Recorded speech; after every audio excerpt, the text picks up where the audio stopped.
Check. All right, there we go. Yep. What is up, everybody? Sorry about that. I ought to start this thing over, but I'm not going to. Who cares? Let me see if we got sound now. Yep, there we go. So yeah, I let my son borrow my computer this week, and evidently he adjusted my audio and my microphones to do whatever he wanted it to do. And here I am without a microphone for the first 30 or 45 seconds of my lives. He'll be hearing about it at the end of this. So welcome, everybody. Welcome. So let's see. A few things going on right now. We're getting ready for a couple of tournaments. One in October, one in November. The one in October is the KBF Trail Series and Challenge Series Championships. And then the one in November is the Knucklehead Championship, which we're going to do annually. Man, it was a whole lot of fun this year. It was the Knucklehead tournaments. We held 4 months in a row, and the winners of each month were part of my team. You're going to see a few videos coming out about that over the next few weeks. We've got a kind of a team party we're having on Saturday of next week, and do some get-togethers, and then come November we're going to fish Guntersville and beat the snot out of everybody. So it should be fun. So those of you guys who don't know, I started a guide service this year. Right now I'm just guiding a lake right down the road from my house called Heath. It's a trophy managed lake that's managed by the DNR, and it's a lot of fun to fish. I love to. I'm on it all the time anyway. It's open the first day of the month through the 10th day of the month, and so those are the days I guide. And you can book it through Fishing Chaos. I've got to do a little bit of adjustments and stuff on the calendars, but basically the 1st to the 10th are the only days I guide, so that'll be pretty fun. And I also do 1 hour online coaching sessions as well. I also offer that. So next year it's going to change, though. Next year, if gas prices come down and I can find a place to stay over in Guntersville, I'm going to be guiding Guntersville. So it should be a lot of fun. So anyway, that's business. Water temp in Orlando is 91.3. That's all crazy. Hottest I've ever fished was 94-ish, I think. It was 101 degrees outside at the time. Crazy. Absolutely crazy. So Jeremy Ham, welcome. Lee Green, welcome, man. Oh, goodness. He's on. It says, I'm on a break at work. Big question. What software do you use to edit videos? I use Final Cut Pro on a MacBook. And the only reason I do that is I used to use Adobe, but Adobe went to a subscription based, and it was costing me way more money to do that than it would to just go ahead and buy a program and use it and just update it if I need to. And so Final Cut was 400 and something bucks at the time, and I bought that one-time purchase. Adobe can kiss my tail. It's a lot cheaper.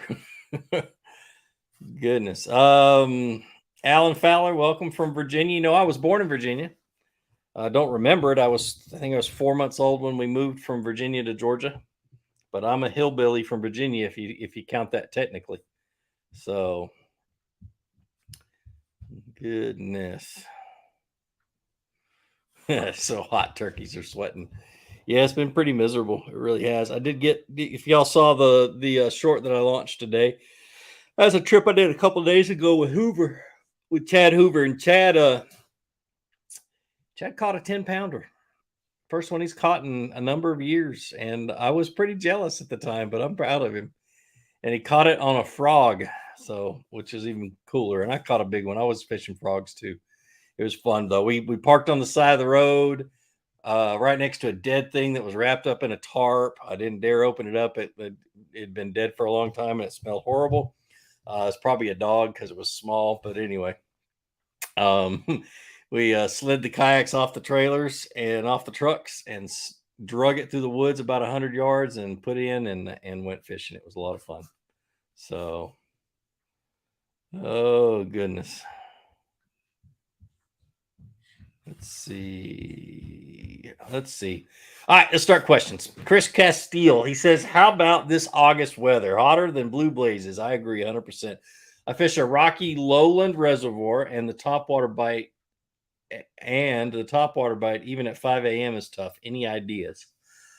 Typically when it gets super, super hot, I go and I find the thermocline using my electronics, or find that the depth that most of the balls of bait fish are holding at, and then I go find structure that's holding that'll hold bass. So like at that depth, and so I'm going to points and I'm checking around that depth of the on a major point.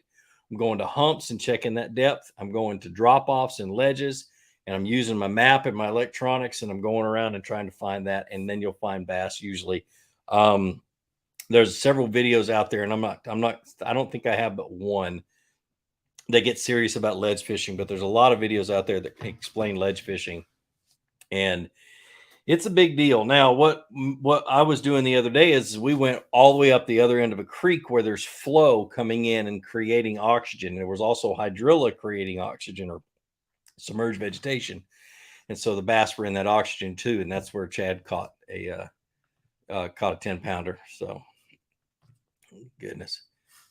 Let's see. Big hello from Portland, Oregon. Just started listening to the Friday Night Live podcast. Love your videos, James. Appreciate it, Zachary. Appreciate it. I lived in Salem for a little while. Then moved down to Grants Pass. So that was way back. It was back in the early to mid 90s. But yeah, I caught a bunch of fish in a small pond up there, but I was mostly fishing for salmon and trout and stuff like that. Fishing the Willamette and the Rogue River. So let's see. Meng L says best bait, or he asked best bait for offshore fishing when the bite is tough. I love to drag a big worm, or a jig, a small, kind of a smaller profile jig. But for some reason, I do really good on like a pink big worm, or like a tequila sunrise, or a red shad, or something like that. But the bigger the better, and I drag it super, super slow on a Texas rig, usually 3/8 to a quarter an ounce Texas rig. So, or 3/8 to a half ounce, not quarter ounce. Let's see. RJM Fishtail says Knucklehead will be fun for sure. Will be a great event for many to experience. There will be many happy people. It's going to be fun. It really is going to be fun. Chad's planning something for Sunday that's not the tournament. It's going to be more like the party on Sunday for the people who want to come and just kind of hang out, haven't qualified for the tournament, not fishing the tournament. But there's also there's a Friday tournament before the main tournament, where anybody that fished any of the tournaments during the year can come and have a chance to qualify for the last chance team, and which is pretty fun. You'll have to ask Chad about that. He knows all the details.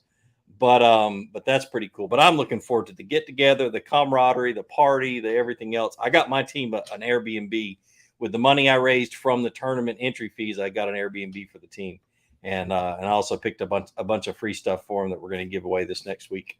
So that'll be pretty fun. Mike Phelps, what if some people don't have that on their boat? What's the best idea on it and to find them without ledges? Go super shallow, go find current, or find where the wind's been blowing up against the bank. But the best thing is the bass are in the grass. If it's submerged vegetation that's green, it's creating oxygen. It's giving them a place to breathe. You know, when water gets up into the 80s, it loses its ability to hold dissolved oxygen, and the bass can't breathe.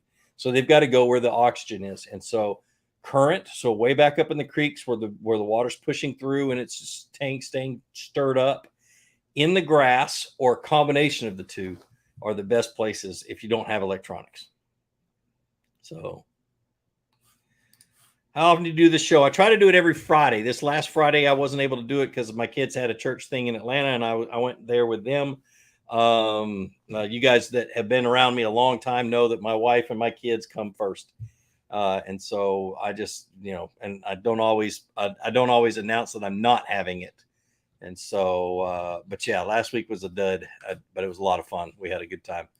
So, how do you like the new Lowrance setup? I like it pretty good right now, Dean. I just haven't.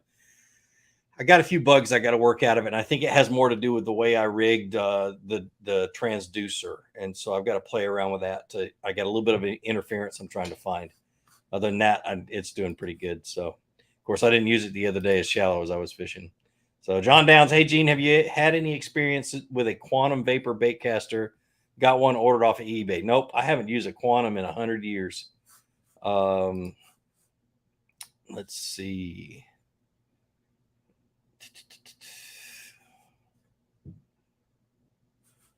Hey Gigi, rumor is you were down in Florida recently. I was at ICAST.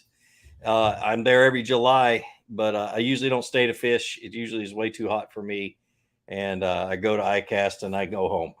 So I typically spend most of January and into February in Florida, just going around fun fishing a few kayak tournaments here and there, and that kind of stuff. So, but I may go earlier than that. I may go early January. So, hey Gordon, how are you, brother? Jennifer Ellis, how are you? She goes, greetings from King Fluke. Oh, greetings, King Fluke. Sorry. Are you going to do any videos on how to use lures? I'm wanting to get out of my comfort zone and learn how to fish with a frog lure. How do you fish a frog lure? I have probably a half a dozen frog videos. I've got over 870 videos on my YouTube channel. So a lot of them are about these lures, but I have a bunch, and I may even do another one this year on frog fishing because that time of the year has finally gotten here in my area. But yeah, definitely there's tons and tons of videos on my channel to sit and watch. If I haven't done it, I'd be surprised. So I'm actually filming one this Monday and Tuesday with another YouTuber. I'm going to keep it secret for right now, but he's going to show us how to throw glide baits and swim baits, which I suck at. So I just don't have a lot of knowledge. So he's going to teach me and teach you guys on a video at the same time. So that'll be pretty cool. So,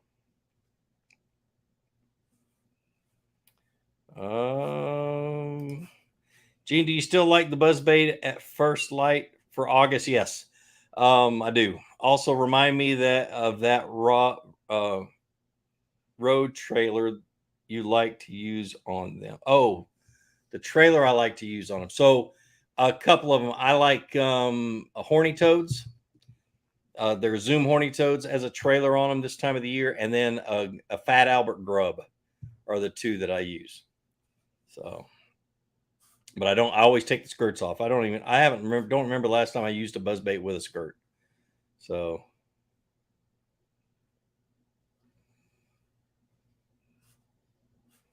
let's see. Don't forget, Chad is doing September and October to grab top 5 anglers from each month.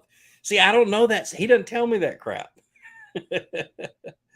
Oh, 2 new teams for Knucklehead as well besides the Friday fish off. So sign up, everyone. That's cool. So yeah, so if you guys are interested in the Knucklehead, just go over to Fishing Chaos, look at the details and stuff like that. Or check on Chad. Chad Hoover Fishing is his channel. Check on his channel. He'll be able to explain everything there. So, is iCast worth the cost? It used to be. I go there now because it was like my 15th year going. I go there now just to see old friends and keep the relationships moving and keep them going. So I go there now, and I've been doing it for so long, and so many people have seen me, and they know I'm not going anywhere, and they know my integrity. And so I get a lot of these companies say, hey, we need to work together. Hey, we need to work together. So over the next few weeks, I've got a stack of business cards right here. I go through those business cards and we talk, and I call people and talk business and talk sponsorships. Because yes, I do this for a living. So I have to have money to put this roof over my head and to be able to do videos. So when I'm shooting full time, it's about $20,000 to $30,000 a year just to be able to film and make videos for you guys. So I got to make it somewhere. And believe me, if I could do this without sponsors, I would. But they pay my wife to let me do this. And if I wasn't able to make enough money to pay the bills, I would not be doing this. That's for sure. Sam Axe, learned a few things in the last 5 minutes. You're the best, Gene. Just got my first umbrella rig and caught my first 2 bass on a mag draft. That's awesome. That is awesome. That umbrella rig will be great in the wintertime when it gets really cold. That's usually when it shines the most. So. Oh gosh, El Paso, Texas. Yes, I know. I had a buddy who drove through there a couple weeks ago, and he's like, "It's like 115 degrees." He says it's so hot here. Envy says it's so hot here in El Paso, Texas, over 100 degrees for more than 50 plus days. Any advice what to throw? The bite is tough. Oh man, again, like I've been saying, find that oxygen, find the current or find the grass and then go really, really, really slow. Um, is the best I can tell you. It's just tough. Very, very tough. So not my favorite time of year to fish. Let's see.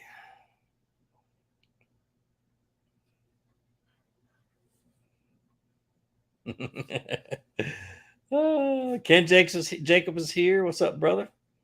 Um, we need another head-on Fluke versus Fluke Hoover or versus Chad Hoover video. That would be fun. That'd definitely be fun. Well, the knucklehead tournament is he's got a team and I've got a team, so that's part of it. Unfortunately, I may be fishing the same creek he is because he does, because that's my favorite creek. So, what would be the first thing you do when fishing a new deep lake that keep releasing water during full pool? Example, like the West Coast Lake, a deep lake that keep releasing water during full pool. So I'm guessing the water's going up and going down. It's fluctuating, because if it's at full pool and they bring it down, then it's not at full pool anymore. So I'm guessing that it's going up and down. When the water's rising, bass move to the shore, or they move up shallow and they start to feed shallow. And as the water starts to fall, they get spooked a little bit and they'll pull out to the next available cover or their next drop. So if the water's falling, head out a little bit further and see if they pulled out away from shallow cover. Jeremiah Hilton, hi from French Lick. Do you think it's worth fishing big top water, baby birds, mouse, injured bluegill for big bass, big baits, big fish? I usually throw that kind of crazy stuff at night and do really, really good. I'm talking pitch dark night. I'll work along the bank with like a big rat or a mouse. But other than that, I don't get into the baby bird crap and that kind of stuff. It's just, it's just a different wheel on the same vehicle for sure. Andy Leonard says supposed to be having a Newport NK 180 sent to me. Would you set it up to foot steer or hand steer? Foot steer. You want to have your hands free so you can fish. You will love it. You will love it being a foot steer. So,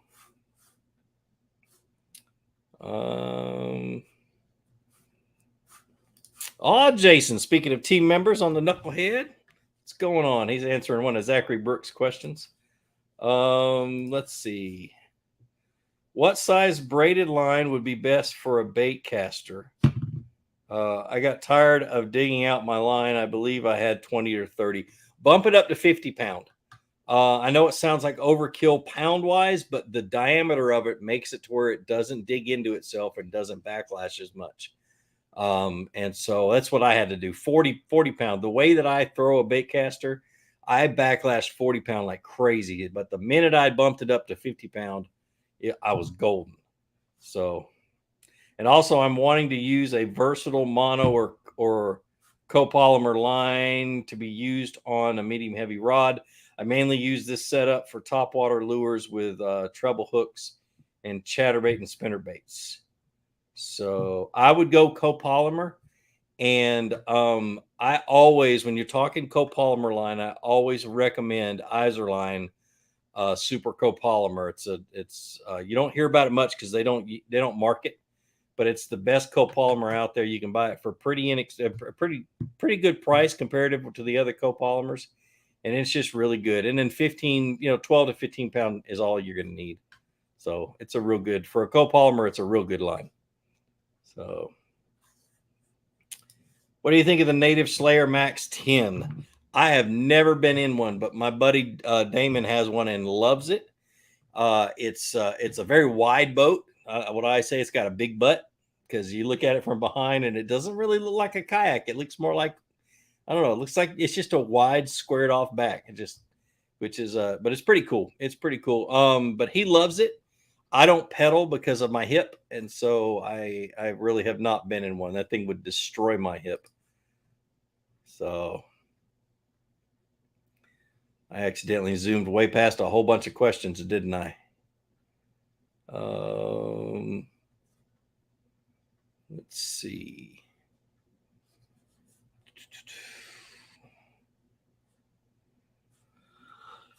Oh, let's see. Do you have any advice for bass fishing in the Northeast?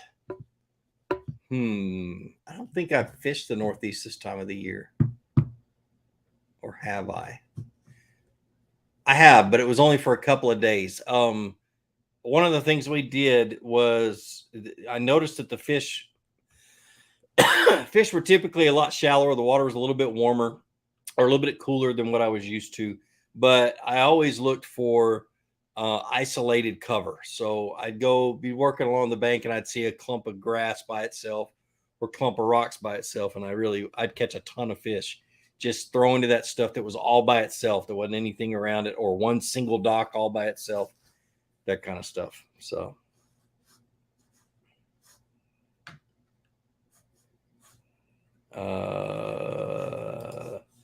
We're going to find 7 or 8/0 hooks for big plastics. Look at Tackle Warehouse. Use my affiliate link down on the bottom, down in the description of my videos.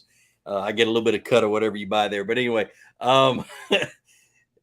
yes, Tackle Warehouse should have that size worm hook.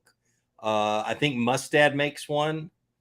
It's called the Beast. If y'all correct me if I'm wrong, but I think that's what it's called. But yeah, you should be able to find it there. Oh, man, that's a huge hook too. I throw big plastic baits, but the only big bait I use a big beast hook on is a big swim bait that 13 makes. So if my reel is only 120 yards, 8-pound capacity, would it be worth using braid with a fluorocarbon leader or just fluoro? Yes, braid. I'm assuming it's a spinning reel since it's 120 at 8 pounds. And so I would definitely put 15 or 20-pound braid on there and then use a fluorocarbon leader. Yeah. And you'll get a lot less problems with it. Be a less line twist. You'll love it. So, and that comes from somebody where years ago I fought it when people were all putting braid on their spinning reels. I'm like, it just didn't make any sense to me. I was an all fluoro guy. And then my buddy took him through 2 or 3 years to convince me to at least try it. And I have not changed it since. It's good stuff.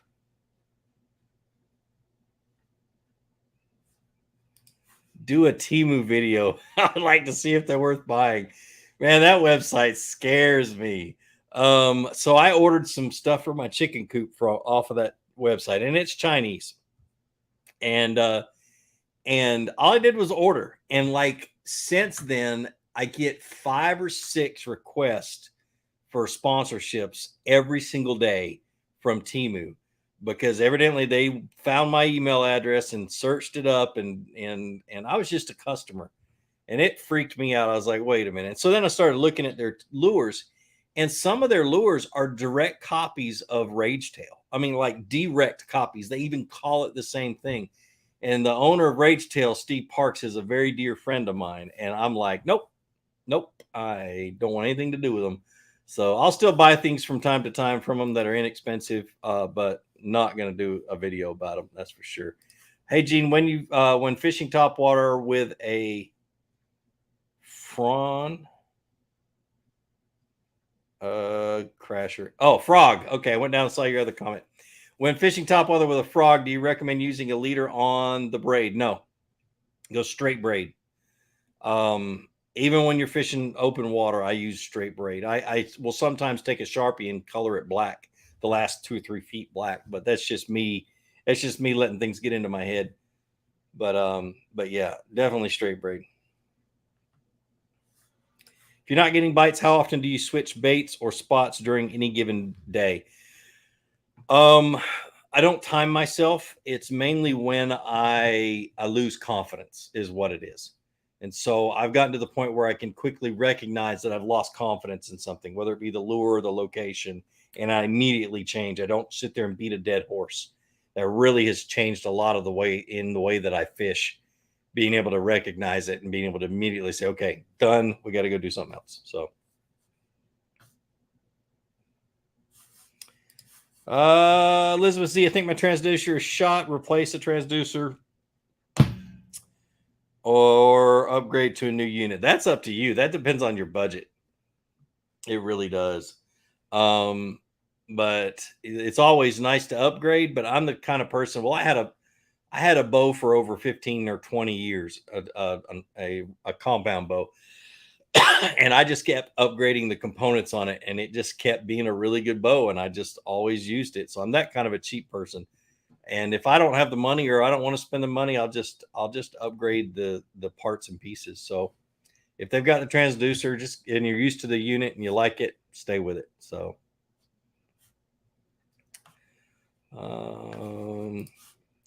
Colson, what are your thoughts on live scope, active target on a kayak, and do you think it is a good or bad thing for the sport? I think all advancements in technology are good, no matter what they are. I think people don't like changes, and of course, new technology is always more expensive.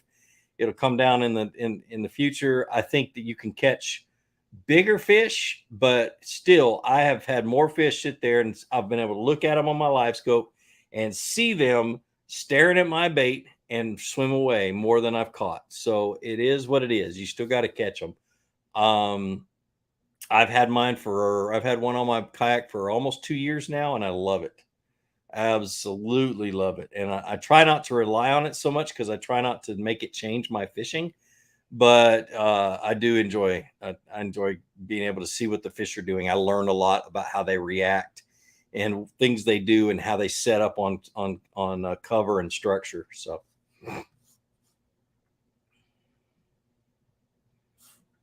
Let's see. Gene, did you get a look at the native Titanx iCast thoughts about it? I really like it.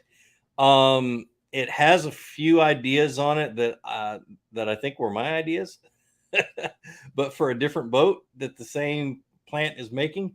But it is what it is. That's part of it. But I like it. I think it'll be a lot easier for people to rig and to use. But again, I'm not a pedal guy, so my dog has figured out that all he has to do is open the door. Hold on, let me get him out.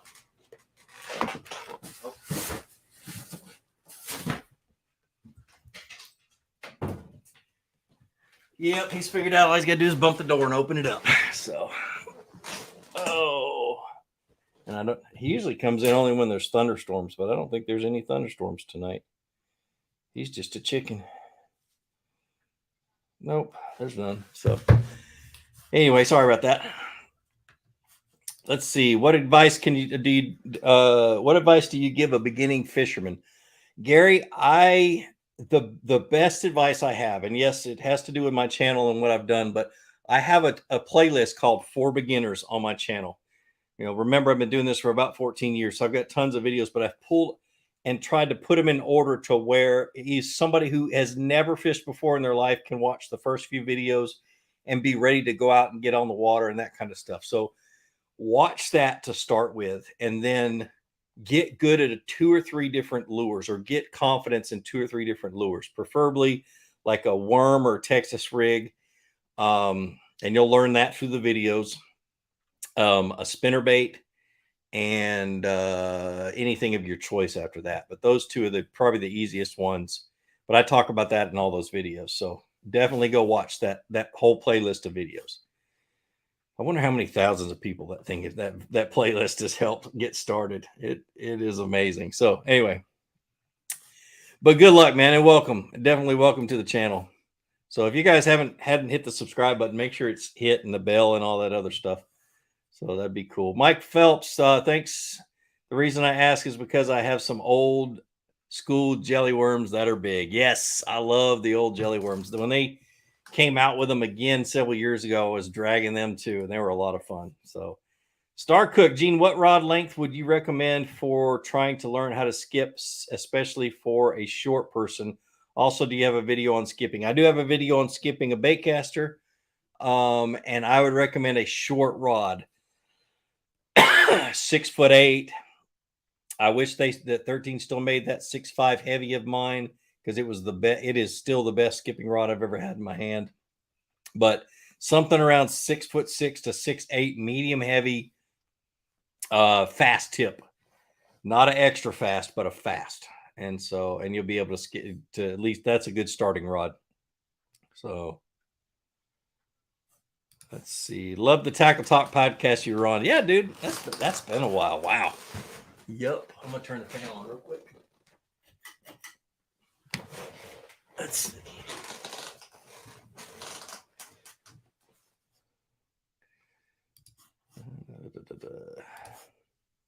Steven Surgeon. Hey, Gene, found a 5'6" medium casting rod with a pistol grip. Any thoughts on using it to fish or decorate? I can't fish a pistol grip. Some people can, dude. I can't. I have to have the leverage behind it. So for me, I'd use it as decoration. But if it still works, use it if that's what you got. Oh goodness. Gonna try a popping frog tomorrow. This is Terrence Taylor, by the way. Gonna try a popping frog tomorrow on Chatoog. So not really grass fishing, just docks and laydowns. Any pointers or color choice and line? Chatoog's pretty clear from what I remember. So just make sure that you've got, use mono because it's going to have to float. No, yeah, I guess you can use braid too. It really does not, because you're going to be working it around into the shady areas. So skip it up underneath docks, fish it around the docks.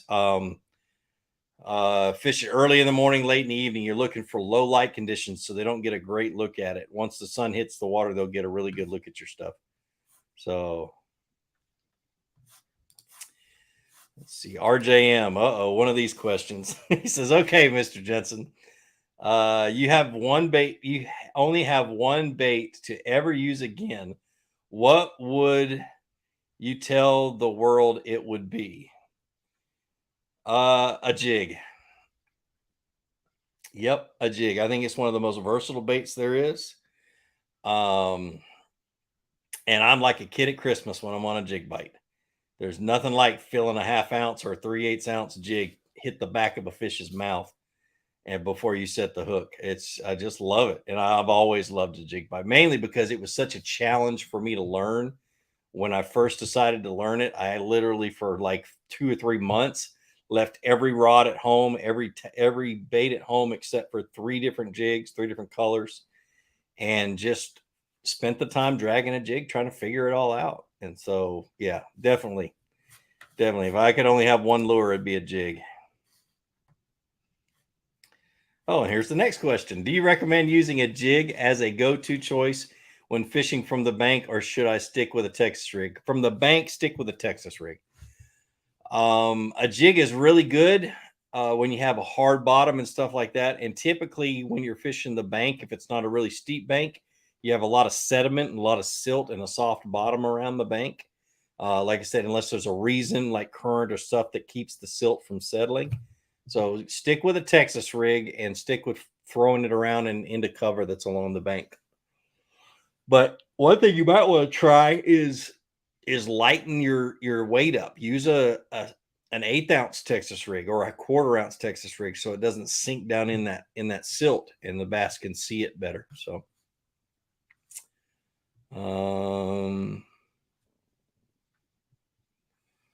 see. Shane Garza, 2 questions. Do you use braid on a spinning rod? Yes, I do. And do you only use a spinning rod as your finesse rod? I do, but I'm trying out these new bait casting finesse setups. BF whatever. Anyway, they're bait caster. They're finesse bait casters. I'm trying them out. I haven't yet to catch a fish on one, but I haven't given like a whole lot of time. But yeah, I'm a spinning rod. I'm a light to medium light rod for finesse techniques. So most of the good ones are spinning rods. So in the braid, I always use 20-pound test floor or braided line on the main line. Have I tried the forward-facing sonar minnow? I have not. I saw it at iCast, but I haven't done any. They just barely came out, so I have not picked any up. Hey, man, would you rather fish clear water 15 feet deep or stained water less than 10 feet? Water temp is 87. deep and 89 shallow. Yes, I would. No, I would love to fish stained water 10 feet, 12 feet or less. Because the stained water typically the thermocline stays a little shallower, the oxygen stays a little shallower, and the bass get a little bit more predictable, a little bit more bunched up. And so, with clear water, they just get to see my bait too easy, and I don't like that.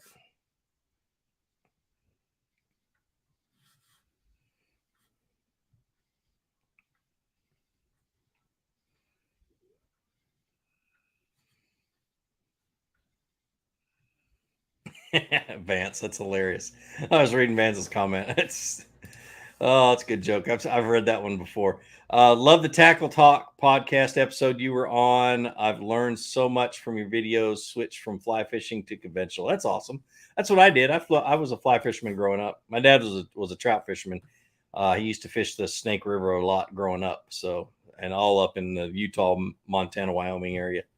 So, does submerged wood become bad with age? No, it does not. The only thing I don't like putting out, as in wood covers, I don't like Christmas trees because they rot so fast. They're usually only good for a year and a half, and then they're gone. So if I'm going to spend a lot of time putting brush out and that kind of stuff, I'm going to use hardwoods.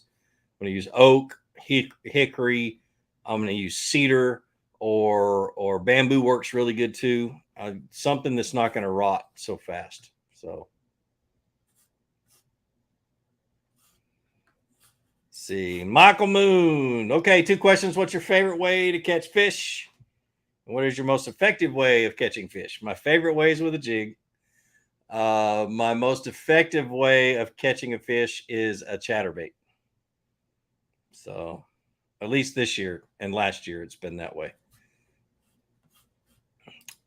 So, let's see. For skipping and a short guy like myself, correct me if I'm wrong, but you would need a rod not too big. If you're 5 foot, I would use a 6 foot rod. Yeah, but you're right, but those are hard to find. And so when I'm trying to suggest rods for people, it usually is what I know that's out there and what I know he can find. A 6 foot rod, you can find them, but they're typically not very good quality because the companies that make the good quality rods aren't making 6 foot rods. So they're making 6.6, 6.8, 6.10s, and 7 and 7.3 and 7.6s. So it sucks. It really does, because I have a lot of friends growing up. A lot of the old guys that I used to fish with when I was young, they judged a rod on a 6 foot heavy dock rod, and they really did. Some of the best rod builders I've ever known. One guy was a competitive distance caster, but with a bass fishing rod, he was a 6'2" heavy, but they're just hard to find. So, let's see. Do you trust any uni knots? I don't, because only one I use now is a FG knot. And the reason I use an FG knot is that it doesn't have any bends in the fluorocarbon line. And in a uni knot and a uni knot, in the Alberto knot, there's bends in your fluorocarbon. And those bends are sometimes, or usually, exposed to the point where they get beat up by the guides during your casts. And they get weakened, and they just don't last long. And you can lose fish pretty easily once they get beat up. So I usually just use and what a FG knot is just a Chinese finger trap that's around the fluorocarbon. So it lasts a lot longer, like days and weeks. Frank Duchette, he says, I get lots of bites on the Strike King Rocket Shad, but most fish manage to throw the hook. I throw it on a cranking rod or a 6.6 medium that's moderate fast. Maybe try different hooks. Other advice from you? Oh, man. What is the Rocket Shad? Why am I drawing a blank? Hold on a second. Let me look that up. King Rocket Shad. Oh, that's that little spinner bait that's got the twin hooks and stuff like that. Huh. Yeah, it doesn't have a treble hook, it has those two twin hooks. I don't know, man. I would that medium heavy or that medium moderate should be just fine. So go to, maybe your rod's too stiff. Maybe you need to go to a medium. No, that would work. Medium moderate is what I would be throwing. I got no clue. I'd have to look and see how you got it set up. That's crazy. Those should be real easy to get good hook sets.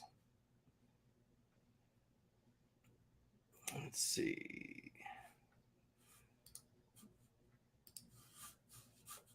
So my fiance is new to bass fishing, and I have been trying to teach her how to do it. Do you have any tips or tricks for her?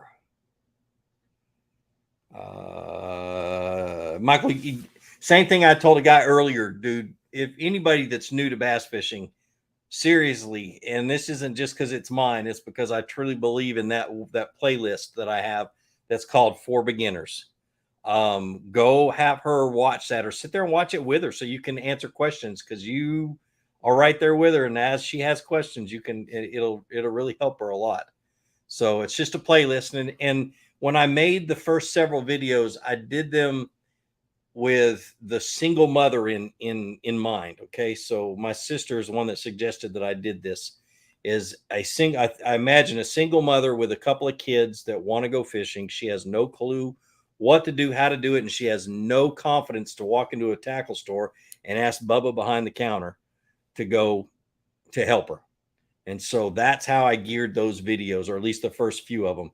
And then I got into more, more technique and that kind of stuff. So go watch those with her, and dude, she'll love them. It'll definitely help. But they're very basic. The first part of them are. So, what heavy rod length do you like? For jigs and heavier Texas rigs and stuff that I'm fishing around, kind of some heavy cover, I use a 7.4 heavy is one of my favorites. 13 makes some really good 7.4 heavies. I for frogging and for fishing slop and mats, I use a 7'11" heavy, and I have a 8-foot extra heavy. And so, but my favorite one is a 7'4".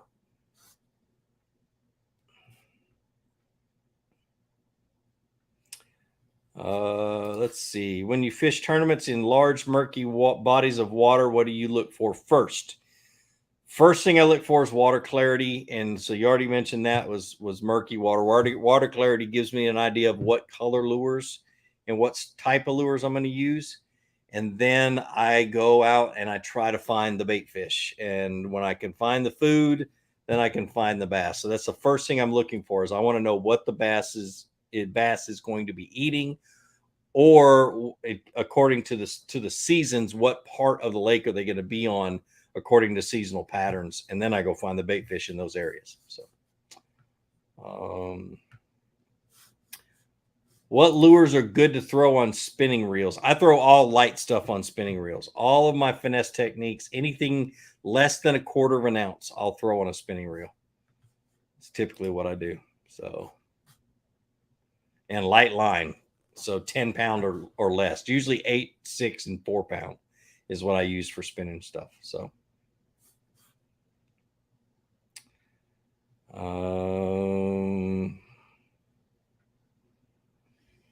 Let's see. I fish a pond in an undisclosed location, so Lake X, in Polk County. I'm assuming that's Polk County, Florida. Seems like finesse is what works the best for that location. Besides a drop shot and a Ned rig, do you have any other recommendations? A wacky rig, Cinco. Y'all don't laugh. Stop laughing. That's always what I recommend. Yeah, a wacky rig is what I would be throwing. Really, you'll catch bigger fish that way. With if it's you're throwing nothing but finesse, bump it up 1 notch and go to a wacky rig Cinco. So, John Downs, any thoughts on the Bass Pro Pond Prowler John boat? I've never even looked at it. If it's one of the old like pond prowlers, the old plastic ones, I loved them. Loved them. I've drug one of those things all over the woods before kayaks came out. Have you been fishing at all much this year? I have, up until it got so stupid hot. I was miserable outside. So I chose not to. It was even difficult to get out and work on stuff. And my weight and my health got really bad. And right after ICAST, I was like, I'm going back on my diet. So I've actually lost 11, almost 12 pounds in the last couple of weeks. So I'm feeling a lot better, got a lot more energy, and going to get out a little bit more. But yeah, this heat just gets to me. I can't. This is what all this red around my eyes. That's all from the heat, from working outside and on the farm. So it beats me up. So Jason says cedar tree brush piles sure do hold fish, but they grab my lures and never let go. Scared to know how much money in crankbaits I've lost in old Christmas trees. Yep, exactly. When they started putting them out here at my lake, and you'll see them next Saturday, they put a bunch of brush out. I was so mad because up to that point it was all man-made cover. It was all like the Great American Fish Tree, stuff that was very difficult to get snagged in. And now they put a bunch of trees out there, which is great, but man, oh man, I get snagged up a lot. So, you ever been down to Alabama to fish the TVA system? Boosted? Yes, I have. I fished Guntersville day before yesterday. When I'm working with Chad, I'm staying on the Tennessee River at Ditto Landing in Huntsville. So we go all over the place up and down that area. And I moved here to Rome to be close to Tennessee Valley. I couldn't get my wife to move out of Georgia, so we moved up here close to her family, and I'm an hour and 20 minutes from Chickamauga, an hour and 20 minutes from Guntersville. So love it. Absolutely love it. Wilson's still my favorite one, though. What knot do you like for braid to a lure? A Palomar knot. Why did my mind go blank? A Palomar knot is the only one I use from braid when I'm using braid to a lure. I just have never had it slip. But I use a Palomar knot for a braid and for a drop shot, and that's it. That's it. I use improved clinch for most everything else. So, Reggie, what's the best music to listen to while fishing? I actually like jazz when I'm fishing. I love country music. I love jazz. I love all music. I'm from a musical family, and so all music makes me happy, except for anyway, I won't go there. There's a lot of stuff going on coming out right now that takes very little to no talent to make, and it drives me nuts. But mostly I love jazz. I really do when I'm fishing. So I just can't do it when I'm filming, because if that video ends up on YouTube, I get dinged. So I don't really listen to much music anymore. So, what is the secret to tying an effective FG knot? Mine slip regularly. Thank you in advance. There's a couple of secrets. Make sure that you pull the fluorocarbon line tight every time you make a wrap, and then after you've tied that first half hitch, if you've made all your wraps, tied that first half hitch, then you tighten your knot down, and then you tie your next two, cut your fluorocarbon, tie 3 more half hitches, and you should be good. 25 wraps. If it's pulling out, even though you're tightening it up and that kind of stuff, then you need to make 4 or 5 more wraps until you figure out what that magic number is. So, any tips for Yamatanuki or Yamasenko wacky rig, colors, hooks, rods, reels, etc.? How do you set them up? I just Texas rig them weightless is what I do with the Yamatanuki. I just take a 4 or 5 EWG, Texas rig it weightless. I love the new little one. And then I use green pumpkin or black and blue. I don't usually get too crazy with the colors. And then I put them on a bait caster, something like a 7.3 medium heavy. So that's about it. I made that video when they first came out. I caught a giant. I wish I'd have weighed that fish. It may have been 10 pounds, but anyway, caught a giant on it and then explained how what I knew about it at the time. So, why does the team seem like bass change what baits they like from year to year, or is it my imagination? Sometimes it is our imagination. Most of the time, it is not. Like last year, I caught the majority of my fish on a chatterbait. Okay. And I was killing them on a chatterbait. I couldn't do anything wrong. And then this year I have struggled. I can get them to bite it. I can catch fish on it, just nowhere near as many as I did the year before that. So I've been doing mostly jigs and Texas rigs late this year, even in the times where a chatterbait should have worked. So a lot of things it has to do with is what has changed over the year. Water clarity, temperature, differences in the seasons, and that kind of stuff. It just all depends. So I just don't like to find excuses as to why I'm not catching fish. I'm not one of those guys that looks for excuses, and so I usually don't pay much attention to it. I just try something until it works. So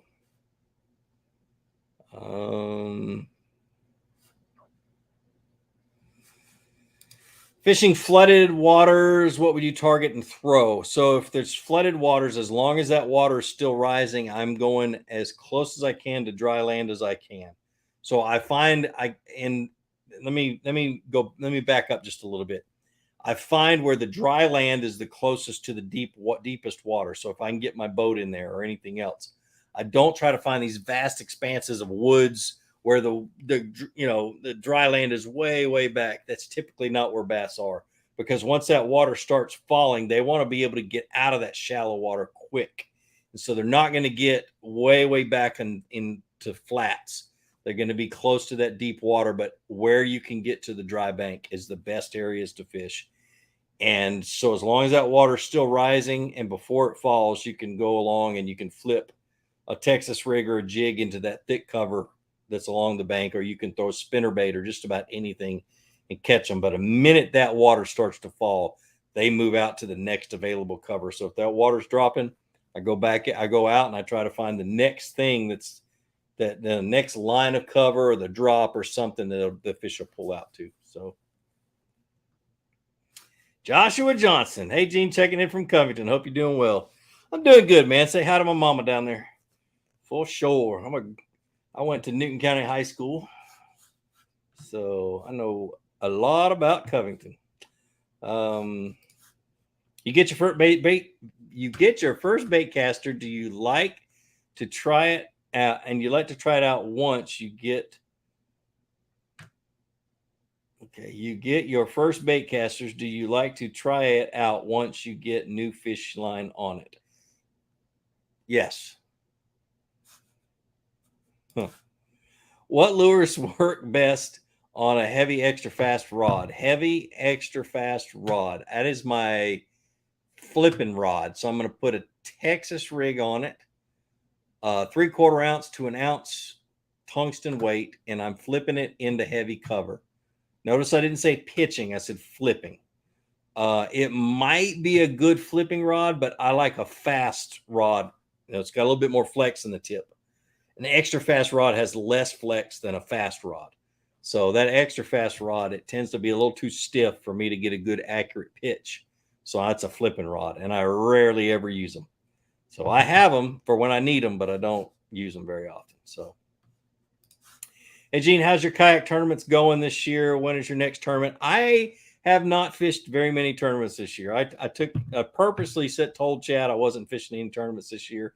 I did fish one challenge tournament and won it, which is their KBF's month-long tournaments, just so I could qualify for the championship in October. So the tournaments I'm fishing this year are the Challenge Series Championship on Lake Guntersville, and then the Knucklehead tournament that I'm the captain of my team, the Team Fluke Master, and that's in November, and it's also on Guntersville and Wheeler, I believe. So, Blue Diamonds, Polk County, Georgia. I have no clue, man. So it's not Florida. Christian 777 says, I'm in Florida, and it seems like this heat has ruined the fishing. It probably has, dude. It's going to be slow. It's going to be miserably slow. Be good. Be glad for every bite you get. But it's tough. It really is. So they usually go deep as they can go. I know a lot of the guides, like on some of the lakes in the mid part of the state, a lot of those guides will put out brush in deeper water, and then they'll fish that brush all day long. So Jennifer Ellis, hey, yes, Gene knows what he's talking about. I was out of the loop for a while and wanted to get back into fishing. Flute Master was the first YouTube channel I found and learned a lot from his videos. Appreciate it. Thanks. Thank you. So Michael Phelps, have you ever heard of the donkey rig? It's 2 flukes tied on one line. And have you caught any bass off of that setup? So I've been fishing the double fluke rig since it was called the double fluke rig before somebody made up the name donkey rig. And I've got a video on it. It's a very old one, and I love it. Absolutely love it. I caught a really good fish on that video too. But it's probably 8 years old, 9 years old now, maybe even longer than that. But yeah, it's I love that rig. Absolutely. I got actually one of my very first videos, even longer than that, was how to rig one. So what's the best lure for a scummy pond? Any kind of a snagless topwater, so like a frog, a hollow body frog, or even a toad will work too. So Crusher the Great, do you have any videos talking about bass behavior and seasons? Yes, I have a lot of seasonal. They usually are how to fish certain things, but in each of those videos, I talk about behavior and how they act and seasonal patterns and stuff like that. So I always try to include those in as many videos as I can. What's your biggest bass and where? What did you catch it on? What time of the year? So it was spring. They were spawning. I was doing a photo shoot for Hobie, believe it or not, because I had a 7 video deal with Hobie and got to be good friends with their marketing director. And back when it was Keaton, and they gave me GPS coordinates to a gate in Auburn, Alabama. So I showed up at this gate and I had to ring in, and they opened the gate up, and I drove in and it closed behind me. And it was a private piece of property. And I got down there, and there was Hank Parker. And Hank Parker was filming his TV show out of a kayak those 3 days we were there, or 2 days we were there. I can't remember how many days we were there. And so he got in the water, they started filming, and they went to the left and around to the backside of this lake. And it wasn't a very big lake. So I was supposed to catch fish for pictures for Hobie. And so what I did is I went to the right and went along the dam, caught a few fish. And I was fishing a vile craw, a biospawn vile craw. And I threw in along this big tree trunk that had fallen in the water, and I felt the thump and watched it swim off and set the hook. And she was 10 pounds, 12 ounces. So I was in a Hobie kayak, 10 pound, 12 ounce off of a biospawn vile craw in Alabama craw color, green pumpkin with orange. So,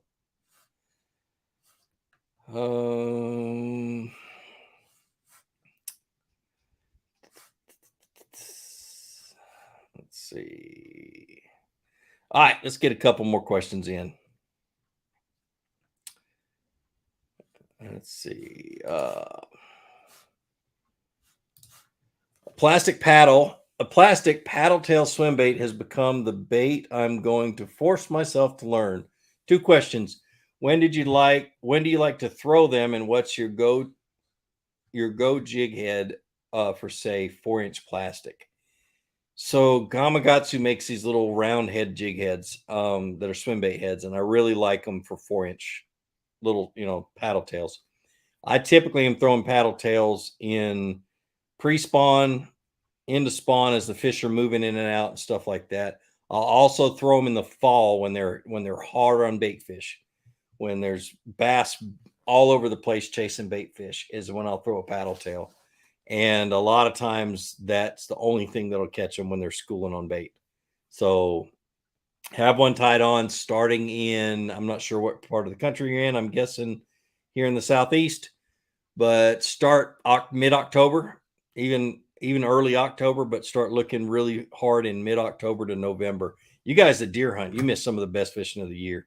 And I love to deer hunt. Don't get me wrong. I mean, I've shot some giants and I've shot a lot of deer in my life, but man, oh man, you miss a lot of good fishing when you're out in the woods. For sure.